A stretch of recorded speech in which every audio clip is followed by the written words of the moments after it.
Good morning, ladies and gentlemen. Mike Evans and Andrew Bulldog here this morning to present episode number 139 of Spy Curious. Hey, Mike, how are we? In today's... Good, Andrew. Yourself, mate? And in this episode, we're looking at the statutory or pending part of a workers' compensation claim. Yes, my name's Andrew Bulldog.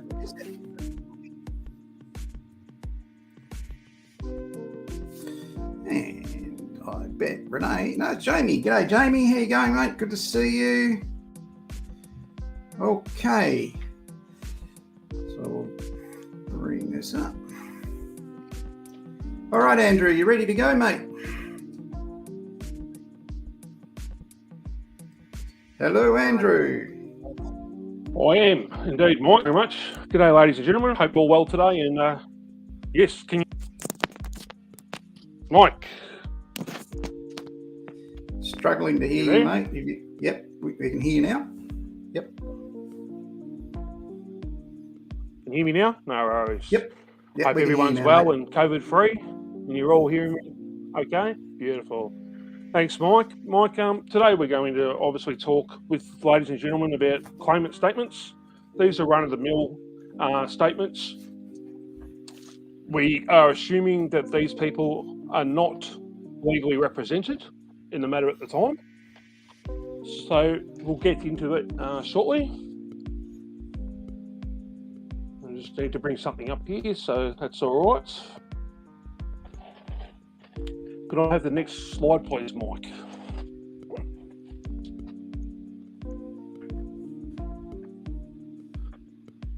Good morning, Chris. Good morning, Jamie. Start out with our claimant interviews.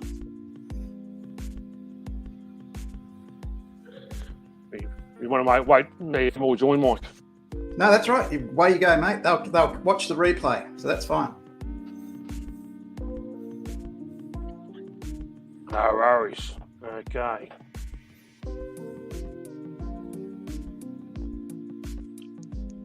Well, the first thing that we need to think about when we get information from the claimant is we want to obtain their full, we want to obtain a work address where they're normally working, their mobile number, residential address, and email address. Now that might be because we want to come back to them later on and contact them to ask additional questions. We also ask them whether they're legally represented, and we record that they're not legally represented later on and turn around and say, hey, listen, you interviewed me when I was legally represented, I've done so. So that just protects us a little bit. We'll have the next slide, please, Mike.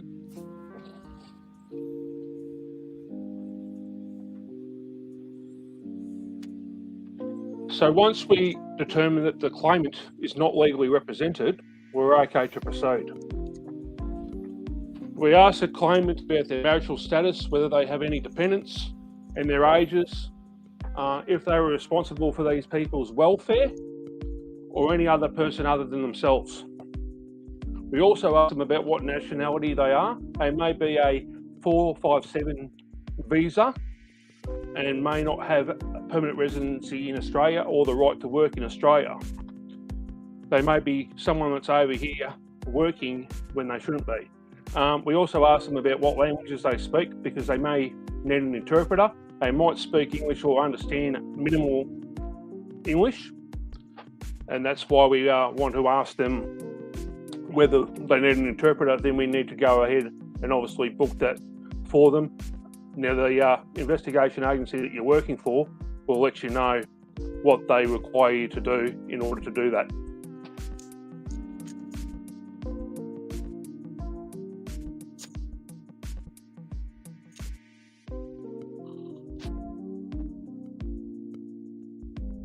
So we asked the claimant when they commenced their employment and in what role they were employed,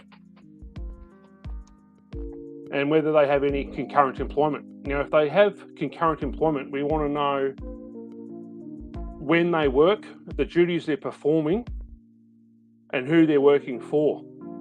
We also want to know what their normal hours of work are with the employer, what breaks they receive, so whether they get a 15-minute morning tea break, half an hour lunch break, whether they do any overtime or anything like that.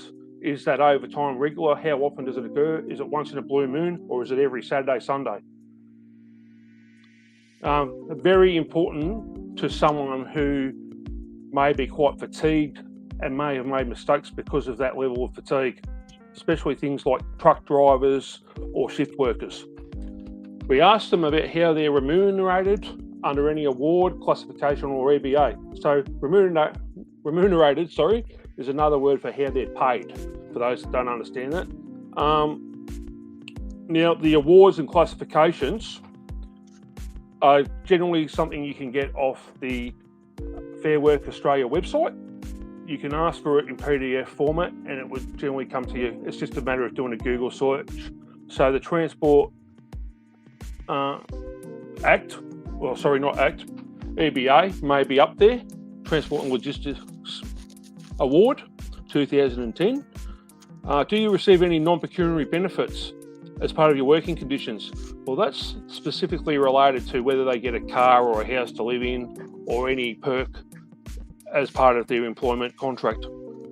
Do they receive any allowances? Do they get shift allowance, overtime allowance? Do they get petrol allowance? Do they get travel allowance? That's very important.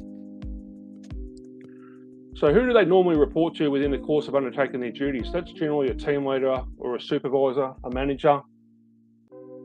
How are they provided with any instructions? Is it verbal? Is it via email, Teams meetings, toolbox meetings before starting up of a morning? Phone calls. The level of supervision they're provided within the course of undertaking their duties. Are they left alone to undertake their duties on their own? Truck drivers. Are they constantly supervised by somebody on the floor? They're in a factory environment and the supervisor works alongside them. The circumstances leading up to them lodging their claim. Who was involved? What did they do? Where did you sustain your injury? So where were you when the injury occurred? What time did it happen? What date did it happen? What were you doing at the time the injury occurred? What instructions had you received? Who provided those instructions? How could your injury have been avoided? Could you have done something differently? Could the employer have done something differently? Who were the witnesses to your injuries? What are their names and relevant contact details? To whom did you report your injury? What did you report? How did you report it? Was it verbal? Did you give them a phone call? Did you type it out via email? What did they say? What did you say?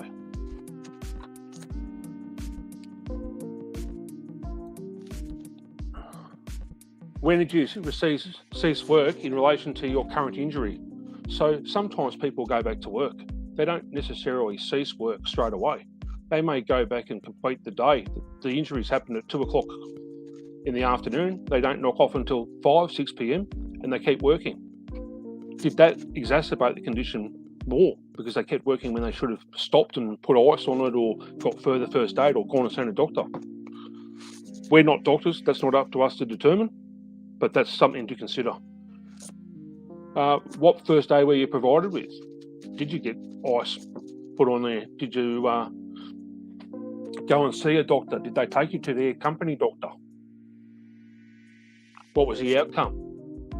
Did you have to have more x-rays, ultrasounds, MRIs? And what was the result of those?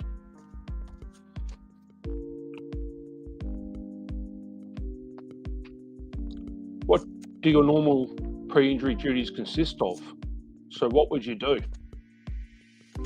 If you're a concreter, do you prepare formwork?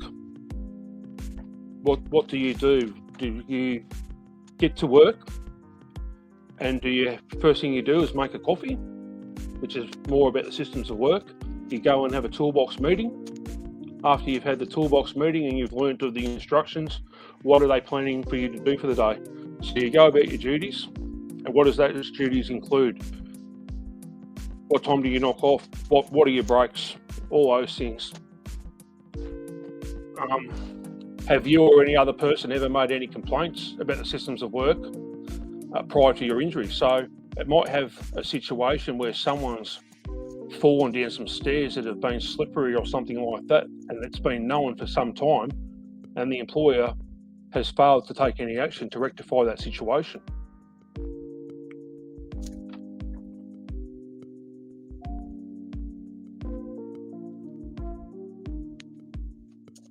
Were there any changes made to the systems of work?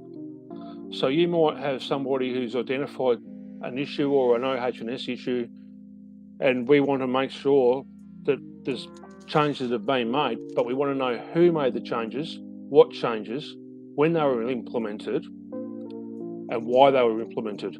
How were they implemented? Was it just a matter of having a meeting and watch out for the steps, we're going to fall down those steps, they're a bit slippery? Or did they introduce things like rubber matting or non-slip matting at the top of the stairs? Did they enclose the walkway or the top of the stairs so that it was protected from weather? Were you following the employer's procedures at the time? So were you in the back of the truck riding around in the tip when you should have been in the cabin of the truck with your seatbelt on? It has happened. Were there any equipment or systems involved in contributing to your injury? So things like machinery, you might have someone who's digging a trench with a ditch switch or something like that, and they've stood too close and their clothes have got caught or something in the ditch switch and dragged them in, and consequently they've been injured, they've lost their legs and whatever else, or been injured. So we're looking at, were there guards and things on those machines? Because that leads you then to other areas, including, was there manufacturing issues? Were there things that were missing, such as guards on machines? A big one that we used to see in hospitals was angle grinders. So with angle grinders, a lot of people remove the guards. Probably 75% of all incidents to hands are to do with people removing the guard from the angle grinder. Just stupid basic things that they shouldn't do. Are you required to lift any heavy object in the course of your employment? So if you are, what objects are you required to lift? How heavy are those objects? What are the dimensions? Sometimes objects are not necessarily heavy, but they're awkward because of their length and their size. And that makes it hard to maneuver around, twist, get around corners and things like that. Places extra pressure on you. The frequency of those duties. So how often are they doing it? Are they doing it one off, or are they doing it every day? Does it form part of their normal duties, or is this something additional that the employers ask them to perform that's outside their normal duties? Are you required to carry any object over any distance? So things like bags of cement and fertiliser and things like that. Do you put them on your shoulder and walk 50 metres before you go and sprinkle it on the garden or something if you're a landscape gardener? You're required to lift anything above shoulder height. So if you're lifting something above shoulder height, it's going to put a lot more pressure on shoulder injuries and things like that, lower back.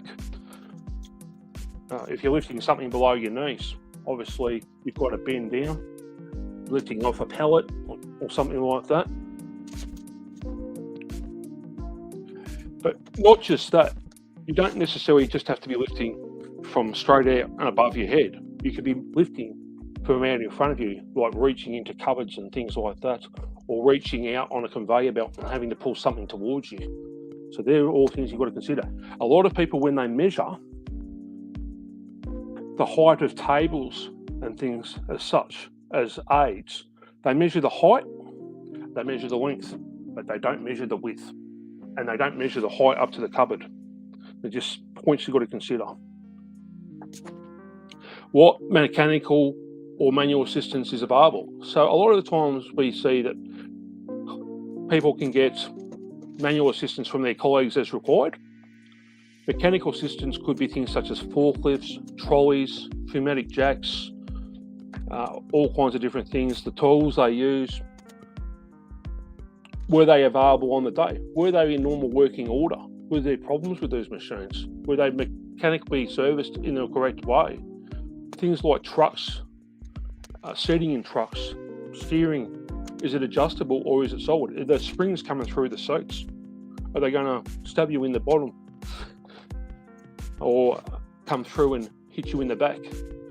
The springs and things in trucks are often overlooked, but if we get maintenance and service records from the employer, or they turn around and tell us as a claimant that, hey, listen, the truck's got a fault with it, it's had a fault with it for a while, that prompts us for other information that we need within the course of the investigation.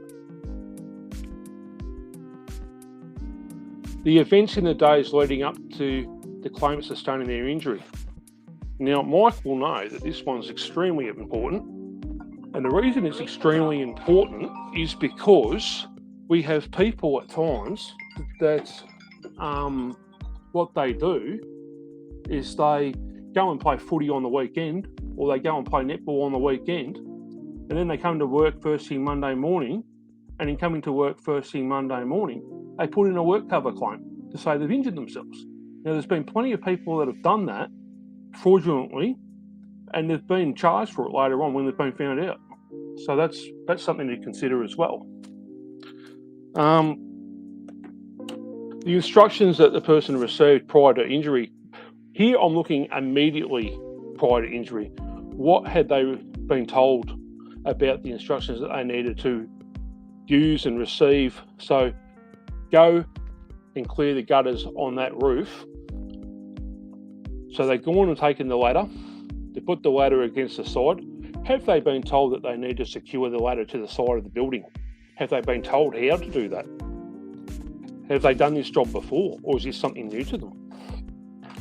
And when we say how the instructions were given, we're talking, are they verbal instructions? Are they written instructions? Are they things such as safe work method statements, standard operating procedures, job safety analysis, risk assessments? Have they seen risk assessments? Have they gone to the job and worked with the employer, and they've gone over the job and they've looked at what could potentially be OH&S issues or something that could arise? Gusts of wind. What's the forecast for that day? Are they working outside and there's a potential for a gust of wind to come and knock them off the thing? They can check that with the Bureau of Meteorology before they start. Now, it's something that can be done in hindsight, but it's not always something that people will think about. Were they required to complete an application for employment or submit a resume? Now, sometimes what happens is we get somebody who comes to work and they're the brother or someone who's already working. So they say, oh yeah, well, you're doing all right, we'll give you a go, you're his brother, we'll look after you.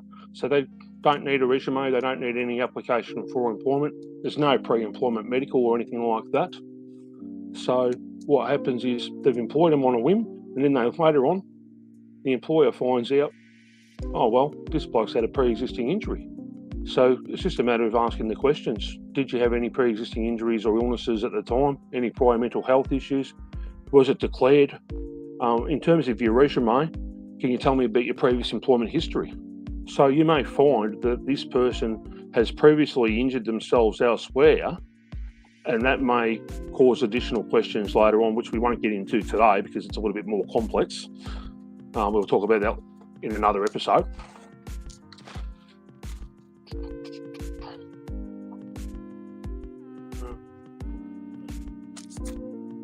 So as I said, prior injuries, illnesses, mental health issues. Do they smoke cigarettes, drink alcohol, or use any recreational drugs? Extremely important. Were they affected by drugs or alcohol at the time? Did they get up on the roof and they were 3/4 cut? Were they sitting up there watching the cricket? Things like that.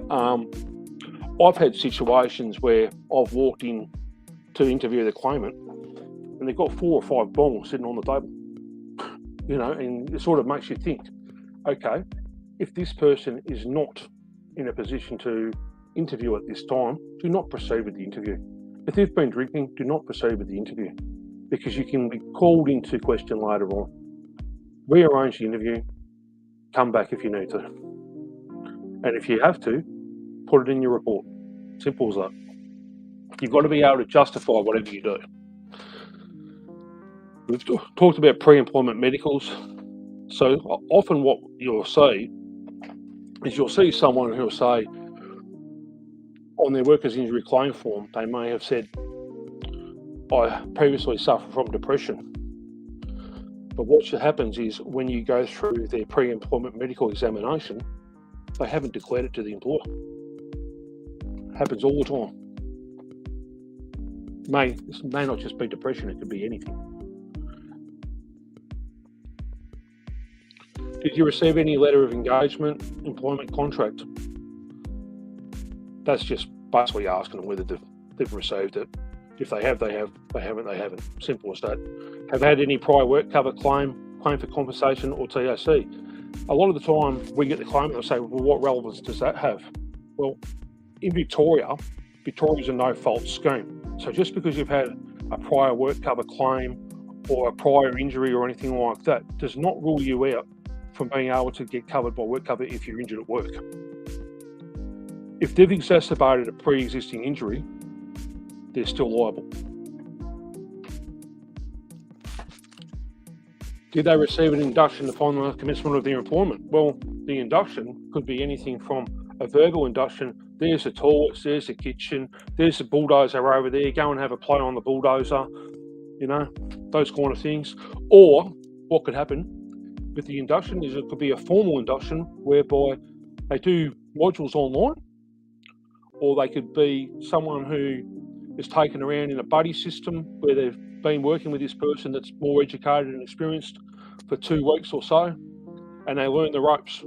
It can form many different parts. It can be verbal, it can be online, it can be face-to-face, it could be in a training room, it could be that you get an induction from a labour hire company and then you go out and get a site-specific induction, something like that. And that's something to consider. Just because they've got a labour hire induction, does that mean they're also getting a site-specific induction? Or are they just getting a site-specific induction and no labour hire induction? That's a different situation again, which we'll go into in another episode. And we'll go into that quite in depth because they can be very tricky. Can't they, Mike? Have you only gone any further training within the course of your employment? Manual handling training, big one. This is where a lot of people get into trouble because the employer cannot show that they've done any manual handling training, or what happens is the claimant cannot tell you how they were informed that they were required to undertake a task. Were they required to keep the load close to their body? Were they told to turn their hips and not try and their legs and not try and just twist and bend and potentially injure themselves by doing that? It's just a matter of what manual handling training they had. Was it just a video? Was it a demonstration? Was it someone taking them through that face to face? Did they have to turn around and show that they knew how to undertake the task and be deemed competent and be signed off before they were allowed to go out and work? Or was it just, here, watch this, it's done, bang? We don't worry about that no more. But a lot of employers will just give you a video to watch and no explanation. Now, sometimes that's in English. Now, the person watching that, he don't speak a lot of English, he be Vietnamese. You don't understand.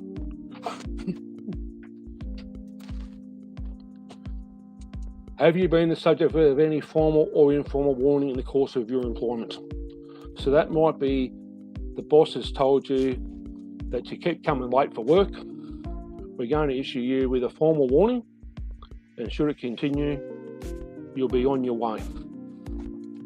Things like that. It doesn't just mean it's related to things like that. It could be anything from altercations or arguments in the workplace or anything like that, misconduct. The sky's the limit on that one. Sexual harassment, anything like that. Disciplinary action, what have they done? Have they called you in? Have they told you off? Anything like that? How have they done it? Have they given you 24 hours notice in writing? Have they told you who's going to be present? Have they offered you a support person to be present? That's more related to mental health claims and things like that, which is another episode again. This kind of thing can potentially form motive for a disgruntled employee. So the claimant could be quite disgruntled and think, righto, Mr. Employer, I'll get you.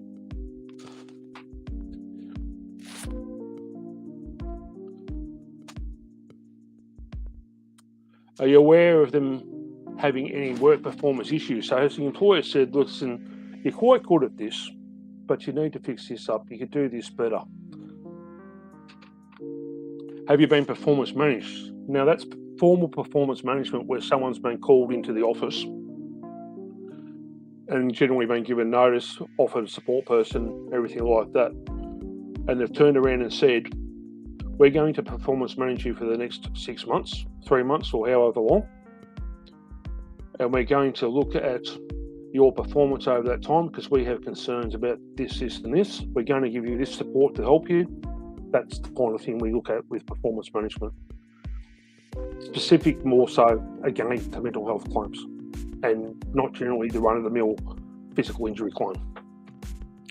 It's only being touched on here. Have you undergone any performance appraisals? Performance appraisals are basically just the same, where an employer will call you in at the end of 3 months, 6 months, 12 months, your probationary period, and they'll talk to you about what you do well, what you can improve, what your goals are for the future. Are you looking to advance in your career? We have these opportunities. Would you be interested in this? Those kind of things. What are their hobbies and interests outside of work? Well, a lot of people will turn around and ask, what has this got to do with my claim?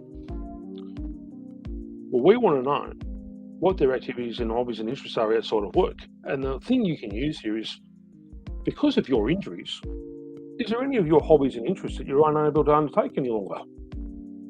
If you hurt your leg, broke your leg, can you go surf fishing? Things like that.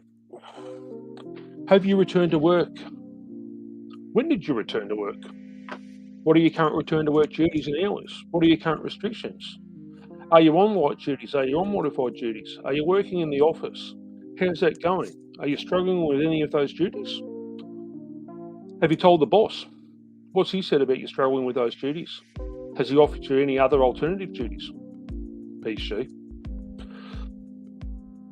What does your current certificate of capacity state? Does it state that you're able to undertake suitable duties? Does it say that you're able to perform your normal pre-injury duties, or does it say that you have no capacity for employment? And how long is that going to last? What's the date of that certificate? If you were to return to work, what suitable duties could you perform? Sometimes people can return to work or believe they can return to work, and they haven't discussed it with the employer. And let's face it, the whole idea of works cover is to try and get people back to workplace as soon as possible. A lot of the time I find that the claimant wants to get back to the workplace, but the employer turns around and says, we do not have any suitable duties for you at the present time. But does that mean that they can't potentially undertake employment elsewhere if it's a long-term claim, or likely to be a long-term claim? Maybe not. And maybe that's something that the insurer reads in the statement and they say, okay, what can we do to help this person? Can we place them elsewhere, or can we get them some rehabilitation? What can we do that we're not doing at the present time? Again, this comes down to the return to work planning, which is the next point there. We've talked about whether they're struggling or not and who they've advised. Are they taking any current medication? Now, when we talk about current medication, we're not just talking about prescribed medication. We're also talking about herbal remedies that your next door neighbour's giving you, or your wife's grandmother's giving you, things like that. Current medications could also be that you go to the chemist and you buy medications and they're not prescribed medications. You can buy things like Penergan and things like that that are not prescribed. What are their current signs and symptoms? So that's important because, what are they still experiencing? Have they got ongoing issues even though they're taking medication? Is the medication helping? Is the medication doing nothing? What medical treatment are they currently receiving? Are they going to the physiotherapist? Are they getting remedial massage and therapy? Are they just seeing their GP, or have they got further specialist appointments that they're going to attend? Has your employment been suspended or terminated in relation to the matter? Sometimes they may have been suspended. Sometimes they may have been even terminated. Sometimes we get people that have physical injuries and then they've had a big blow-up argument with the employer and the employer said, bye-bye. And then we've got to turn around and look at that and say, well, what happened? How did it happen? Do we have any documentation in relation to the suspension, termination or resignation of employment? It may be that the person has decided to resign, they're not going to go back to the workplace. They feel that they can't go back to the workplace and they don't feel safe in undertaking their duties anymore. I know I've done that myself. Has there been any employer investigation? So when we say employer investigation, we're talking about internal investigation. Have they had their OH&S manager or first aiders or OH&S representatives go out and conduct any investigation? Who have they spoken to? What have they looked at? Have they looked at the machinery? Have they found any fault with any machinery or equipment or the system of work? And that's resulted in the reasons why they've made the changes to the system of work. Have they got any documented process of what they did and how they did it? Are they able to provide that? We will look at that information and include that as attachments within our report. Sometimes the employer will have done an investigation but may not necessarily have told us a lot of stuff, but the claimant, has been interviewed and they can tell us, yes, I was interviewed in relation to this, and WorkSafe came in and they did a WorkSafe inspection notice, an improvement notice to the employer, and the employer was made to rectify the machine, or they were made to rectify their systems, and then WorkSafe came back and checked it off on them. They gave them so long. That's more an employer thing more than, say, the claimant, but I have found that sometimes the claimant mentions it, but the employer doesn't.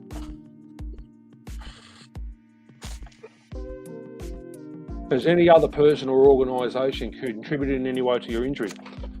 Now, as we said before, someone may have concurrent employment where they're undertaking employment elsewhere. Were they also injured in that employment previously? Were they playing sport outside of work and things like that?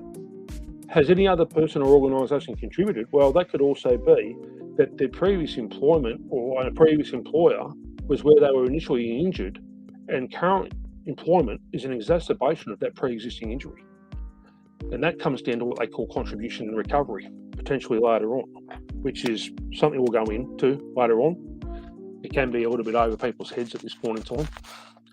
Do you have anything else you wish to say in relation to this matter? Well, you give them the opportunity to have anything else that they want to say. This is their statement. They have to be happy with it. They're the one putting their name to it.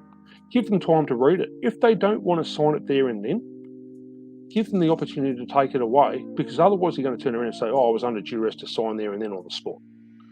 Generally speaking, I try and get them to sign it there and then if I can, but they don't always do that.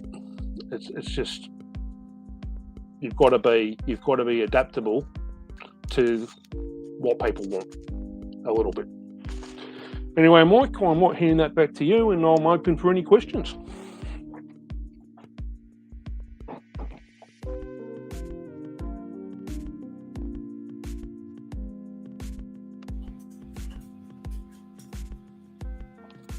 Can you hear me, Mike? Yeah, sorry, mate. I was just receiving instructions on another matter. No, right. Okay. No, we know you're a busy man. Hang on, stay right there. Yeah, stay right there, Andrew. Okay, so let's have a look, people, at what Andrew just told us about. He's gone through the interview with the claimant at the statutory, or as it's known in Victoria, the pending stage of a workers' compensation claim. This is when they've been recently injured and they may have some stitches in their finger, they may have had their arm chopped off. Whatever it is, we're getting the claimant's account of what happened. Now, if this is a lifting incident with reaching with heavy weights across a table, like Andrew explained, and someone's injured their back, this could go on for 15 years. So this is the first stage where we get them to come out while they're not legally represented and say what happened.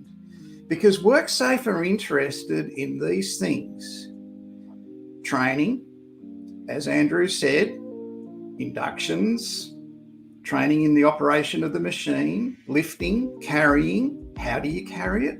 How far did you carry it? Show me how you lifted. Were you ever given any lifting training? Supervision, who supervises the people? Are they inside that office smoking 5 bongs, as Andrew said, or are they actively out on the factory floor supervising people and telling them to put their hearing protection in? Warnings, Now, every different workplace will have a different system of warnings. Some will say it's counselling. Some will say it's warnings and you get 3 and you're gone. Others will say, well, call it something else. But we've got to get from the claimant themselves their world view of the lead up to the injury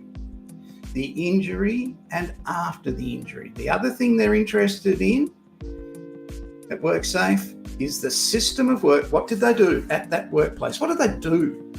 This is where you might have to get out your video recorder or your phone and have someone walk you through the process of lifting the boxes of fish onto the conveyor belt, what happens to them after that, emptying the boxes or whatever it might be. And it might be a 30-second process, might be a 10-minute complicated process. It might be the operation of a lathe, that something came off the machine and hit them in the head. They also want to know about personal protective equipment and training of the use of it. When I was a volunteer fireman, we all got trained in the use of breathing apparatus. We had to be, because we had to go into smoke-filled buildings and bring out people who were affected by smoke. So we had to know how to use it, and we took up constant training and retraining in the use of it, just like you do for first aid every year now. So PPE and the use of it. And the last thing they really want to nail down, and Andrew emphasises this right at the start, is the person a worker at that workplace? Now, if they're a visitor, they're not entitled to any workers' compensation. If there's someone that was strolling past, it will be a public liability matter if they were injured, not a workers' compensation matter. Now, that does happen. It slips through.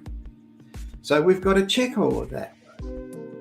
With every question that Andrew has asked there, he's typing in the answers and getting the person's response in a narrative statement format. It's very friendly. It's highly detailed. And the reason it's highly detailed is WorkSafe must be able to make a decision whether they're going to accept this claim or not. So if they're not going to accept this claim, it happened at the footy, they're going to write a letter to the claimant and say, look, we don't accept this claim. You did it at the football on Saturday. 16 witnesses saw it. We've interviewed them all and got their account of it. We've spoken to the medical officer of the footy club. You better speak to your footy club's liability insurer about this. It doesn't cover you for workers' compensation. I'm sorry. Right? They don't kick down their door and arrest them for fraud or anything like that at this stage. All done with communications, that sort of thing. So they must know if the person is a worker.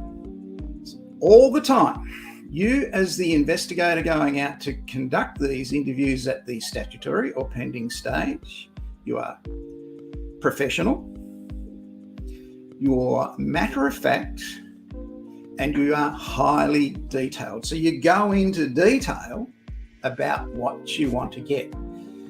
Now, what you saw there, Andrew has many more questions than that, and he didn't go into explaining every one because this would get a little bit boring if it did. Some he will go, according to the injury, more in depth. Others will be less important.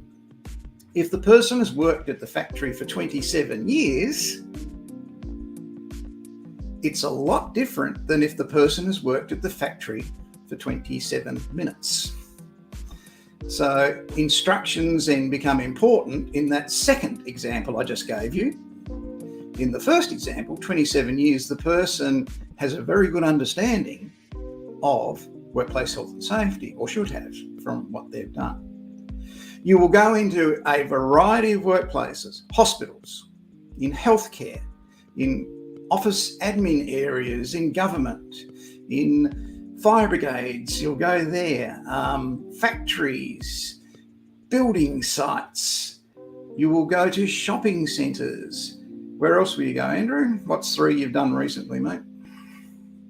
Oh, I've been over to places like you say, shipping yards, but more so the ports and things like that. I've also been into the airport. I've been to abattoirs. I've been to funeral homes where I've had to go in and actually inspect coffins with people in them. So, fantastic. So yeah, no 2 days the same. No 2 days the same, and you learn 3 new things every day. People don't always understand that statement you are taking here is the critical part of investigation work in civil investigations. You're not going to be guessing who done it. What you are doing is you are documenting how it came about. What happened pre-injury, what happened injury, and what happened post-injury. And if it all knits together, WorkCover will say, we accept this claim and go to a doctor and get this form and you'll receive 80% of your wages until that's better and over the next 6 months or whatever it might be. You'll never be surprised to see how tough some people are. I had a gentleman who was working inside a chimney stack and he was using a steel cutting instrument down there because of one of the pieces of steel had rusted and he had to cut the rest off and replace it and weld it back together. He sliced off his left arm. He climbed up those steps 10 metres in that chimney stack. He went 10 metres up, one-handed, holding his other hand, holding his chopped off arm, and climbed out of there and drove himself to hospital. He didn't ring an ambulance. He did that. They reattached his arm. He blocked it off with his pullover. It happened in winter. He blocked the bleeding off with his pullover. He was first aid trained and knew what he was doing. Extremely, extremely hard person he was. And I've seen people fall apart in the workplace because the person in the office cubicle next to them slurps their coffee loudly. So you're going to get a full range of injuries and you'll never cease to be amazed. You will see people consuming drugs. As Andrew pointed out, you will see them sniffing cocaine and like it's part of their lifestyle. That's what they do. And they might be running a business somewhere in graffiti removal or whatever, and that's just part of their daily activities. I was terrified the first time I was sent to a bikie gang to do a workers' compensation claim there. And I didn't know what bikies did. I just thought they just went around selling drugs and, doing standover stuff against other people. And I went into this place and they made hospital equipment. They were all tradesmen. They all had Harleys. They were all as rough as guts. They were all ex-Vietnam vets. But they made all the sinks and the tables and the steel stuff that's easy to clean that hospitals use. And it was an absolutely amazing experience.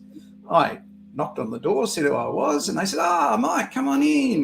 Would you like a smoke, mate? I said, no, I've got to do this right first, guys, But that's what it's like. There's very few people in workers' compensation who are hostile towards you, angry towards you, or unaccepting. Be very well prepared to follow your organisation's process, policy and procedure on booking a interpreter if required. How hard is that, Andrew? Not very hard at all. It's basically usually just ring up and you say who you are and the claim number, things like that. They'll ask you a heap of questions about who the person is, where you need the interpreter, what language the interpreter needs to be, and date and time. And basically they turn up. It can be a phone interpreter or it could be someone face-to-face, depending on the current COVID status and everything else. Okay. All right, Andrew. Well, thank you very much for coming in and sharing that with us today. I really appreciate that. Stick around, mate. I'll just turn off the recording now. Thanks for watching, everyone. We'll be back next time with Mental Health Claims with Andrew.